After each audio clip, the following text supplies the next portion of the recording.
Hello everyone, this is Pinky. Welcome back to Pink Live. तो आज की इस वीडियो में हम लोग सीटेड हिंदी पेडागोजी के सभी क्वेश्चनों को देखेंगे। ये प्रीवियस ईयर पेपर फरवरी 2023 के क्वेश्चनों का सेट है और कल की वीडियो में हमने ईवीएस और सीडीपी के सभी क्वेश्चनों को किया था। आज हम हिंदी के सभी क्वेश्चनों को करेंगे पेडागोजी के।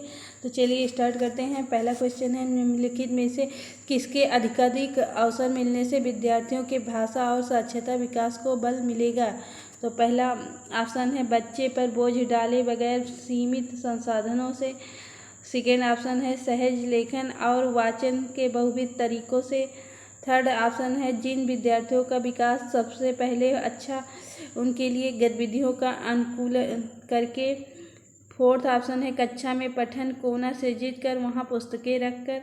तो इसका आंसर होगा भाषा और साक्षरता विकास को बल मिलेगा सहज लेखन और वाचन के बहुविध तरीकों से। तो सेकेंड ऑप्शन इसका करेक्ट है। अगला क्वेश्चन देखते हैं।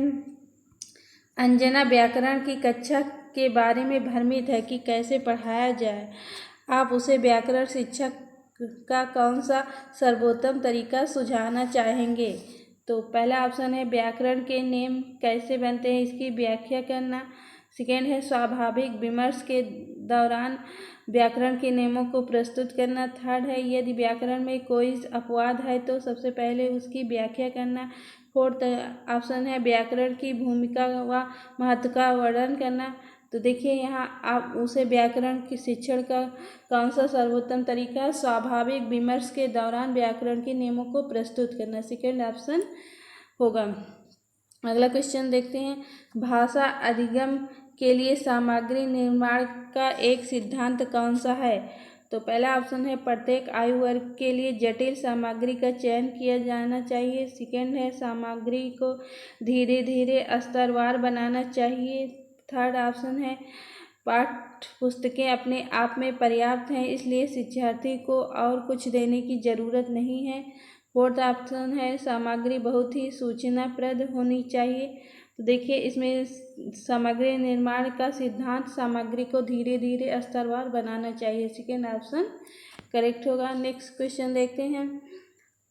अध्यापक विद्यार्थियों की गलतियों का विश्लेषण करते हैं। गलतियों की प्रतिरूपों की पहचान करके विद्यार्थियों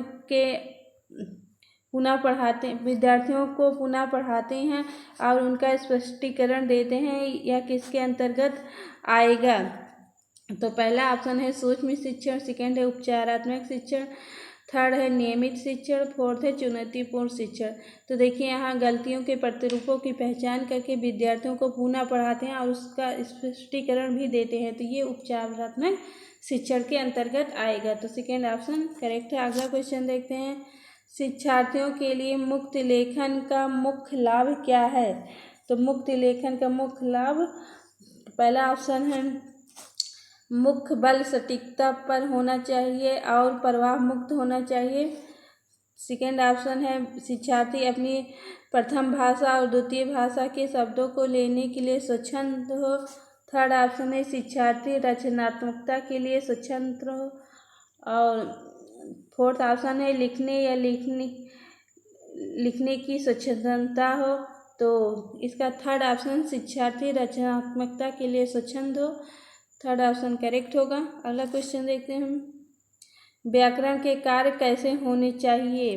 पहला ऑप्शन है संदर्भ के अनुसार होने चाहिए। सेकेंड है जीवन उन्मुखी होना चाहिए। थर्ड है नियमों पर केंद्रित होना चाहिए। फोर्थ है स्मृति आधारित होना चाहिए। तो व्याकरण के कार्य संदर्भ के अनुसार होना चाहिए। तो फर्स्ट ऑप्शन करेक्ट है। अगला क्वेश्चन। भाषा अधिगम के बारे में कौन सा सही है। तो पहला ऑप्शन है सभी प्रकार की विषय वस्तु भाषा अधिगम है। सेकेंड विषयों का अधिगम भाषा अधिगम में मदद नहीं करता है। थर्ड ऑप्शन है विज्ञान और गणित सीखने के लिए भाषा महत्वपूर्ण नहीं है।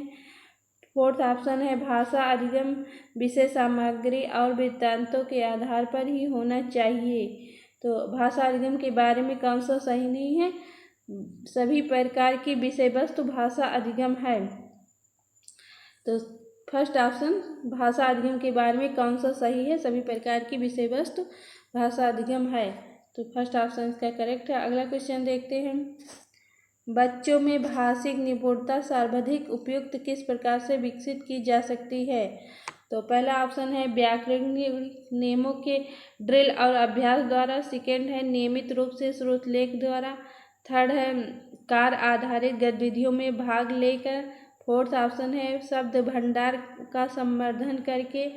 तो बच्चों में भाषिक निपुणता सर्वाधिक उपयुक्त होगी कार्य आधारित गतिविधियों में भाग लेकर, जिसमें बच्चा एक्टिव होगा, कोई चीज़ करके सीखेगा तो वो उसमें वो ज़्यादा अधिक अच्छे से सीख सकता है। इसलिए थर्ड ऑप्शन कार्य आधारित गतिविधियों में भाग लेकर। अगला क्वेश्चन देखते हैं। कक्षा 5 की अध्यापिका ने अपनी कक्षा के लिए कुछ कहानियों का चयन किया। कहानियों के चयन हेतु किस मानदंड का प्रयोग नहीं करना चाहिए? तो पहला ऑप्शन है यह विद्यार्थियों की रुचि पर आधारित होना चाहिए। सेकेंड है यह विद्यार्थियों के भाषा स्तर और भाषा विकास पर आधारित होना चाहिए। थर्ड ऑप्शन है विद्यार्थियों की पृष्ठभूमि को ध्यान में रखना चाहिए। फोर्थ ऑप्शन है चयनित की गई पुस्तकें भारतीय पृष्ठभूमि से होनी चाहिए। तो कक्षा 5 की अध्यापिका ने अपनी कक्षा के लिए कुछ कहानियों का चयन किया। कहानियों के चयन हेतु मानदंड का प्रयोग नहीं होना चाहिए। तो मानदंड का प्रयोग नहीं होना चाहिए। चयनित की गई पुस्तकें भारतीय पृष्ठभूमि से होनी चाहिए। तो फोर्थ ऑप्शन इसका करेक्ट होगा। अगला क्वेश्चन देखते हैं।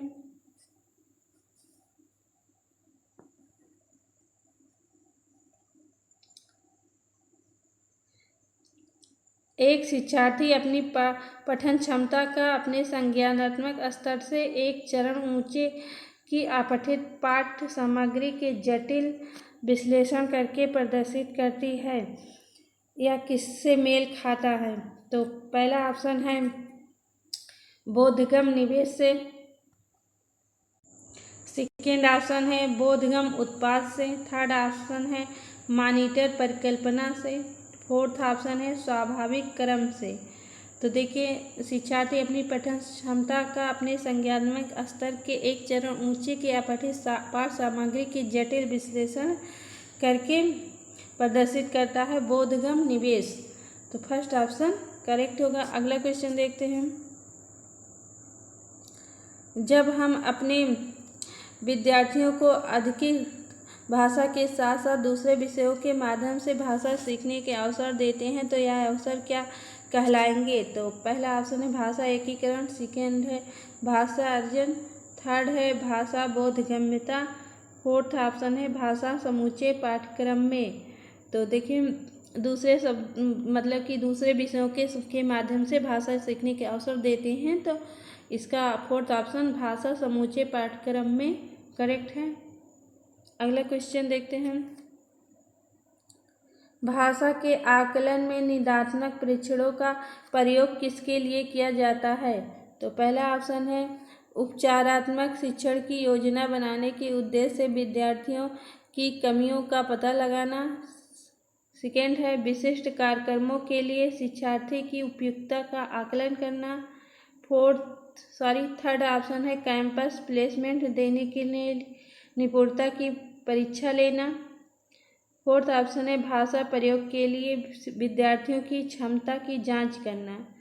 तो देखिए भाषा निदात्मक परीक्षणों का प्रयोग करके किसके लिए किया जाता है? उपचारात्मक शिक्षण की योजना बनाने के उद्देश्य से विद्यार्थियों की कमियों को पता लगाना। तो फर्स्ट ऑप्शन इसका करेक्ट होगा। अगला क्वेश्चन देखते हैं।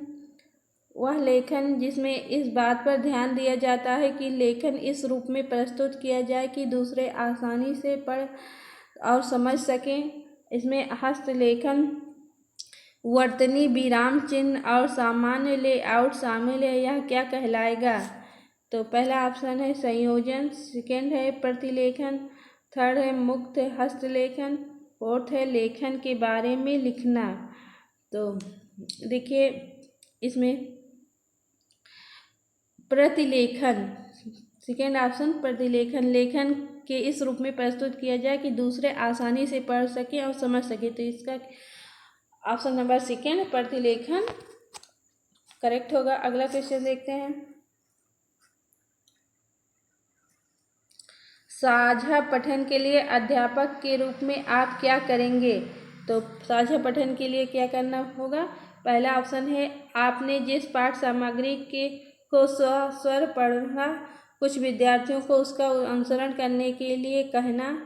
सेकेंड है साफ स्वर पठन करना और विद्यार्थियों से अपने पीछे या सामूहिक रूप से दोहराने के लिए ना कहना।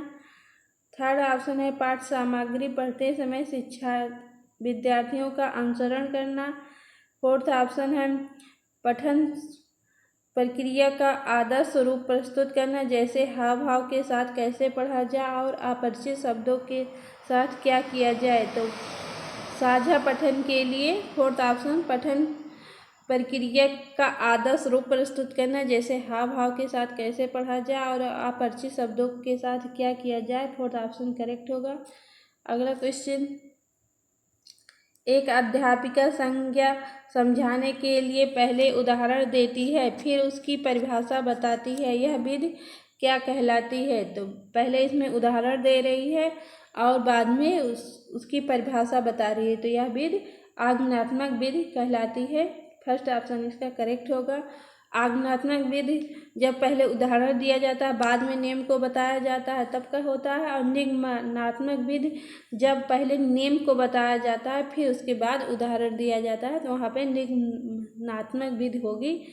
तो इसका ऑप्शन नंबर 1 आज्ञानात्मक विधि करेक्ट है। तो आज के वीडियो में इतना ही, मिलते हैं नेक्स्ट वीडियो में, तब तक के लिए टेक केयर, बाय बाय।